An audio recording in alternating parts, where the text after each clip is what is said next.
Perkenalkan, nama saya David Yusuf Edward Gerungan dengan nomor NIM 22013.058. Di sini saya akan menjelaskan gerak melingkar dan gravitasi. Dan abstrak, gerak melingkar adalah gerak suatu benda yang berbentuk lintasan berupa lingkaran yang mengelilingi suatu titik tetap. Agar suatu benda dapat bergerak melingkar, ia membutuhkan adanya gaya yang selalu membelokkannya menuju pusat lintasan lingkaran.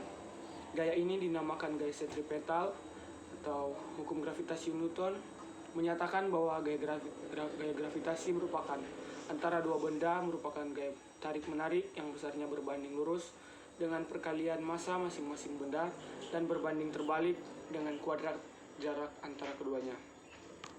Yang pertama, gerak melingkar.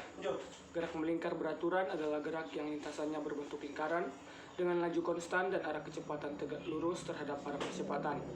Arah kecepatan terus berubah sementara benda bergerak dalam lingkaran tersebut tampak seperti pada gambar. Oleh karena percepatan didefinisikan sebagai besar perubahan kecepatan. Perubahan arah kecepatan menyebabkan percepatan. Sebuah benda yang bergerak melingkar, baik gerak melingkar beraturan ataupun tidak beraturan, geraknya akan selalu berulang pada suatu saat tertentu. Banyaknya putaran setiap waktu disebut frekuensi, sedangkan lama waktu untuk melakukan satu putaran disebut periode. Posisi benda pada gerak melingkar beraturan atau jari-jari R adalah jarak titik partikel terhadap pusat lingkaran, atau bergerak melingkar dapat dinyatakan dengan koordinat polar, yaitu representasi antara jari-jari dan sudut sebagai berikut. Di mana R sama dengan posisi partikel yang sedang melakukan gerak melingkar atau meter dan radian. R sama dengan jari-jari, yaitu jarak titik partikel terhadap suatu pusat lingkaran atau meter, dan sudut yang ditempuh partikel saat itu atau radian. Posisi partikel juga dapat dinyatakan dengan fungsi sudut terhadap waktu disebut posisi sudut, yaitu seperti di gambar berikut. Kecepatan yang dialami partikel dalam gerak melingkar terdiri atas dua macam, yaitu kecepatan linear dan kecepatan sudut.